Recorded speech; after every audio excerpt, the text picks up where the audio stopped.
Now we're back to learning CapCut in year day 35. Let me show you the speed curve presets.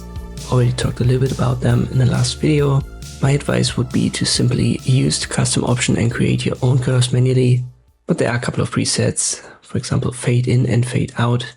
In principle everything that's above the dash line right here, which is the 1.0, the original duration and speed of a clip. This is speed up, so the fade in speeds up from the start and then ramps down to the regular speed right here.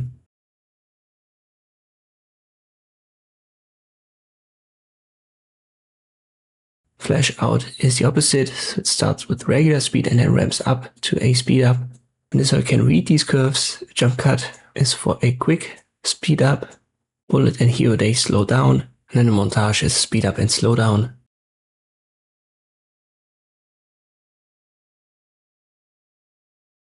Once again, I would advise you to use the custom. You can drag these corners up and down.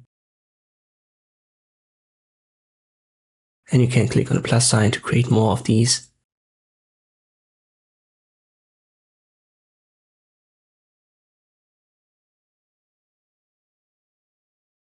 There's also a reset button to return to the original.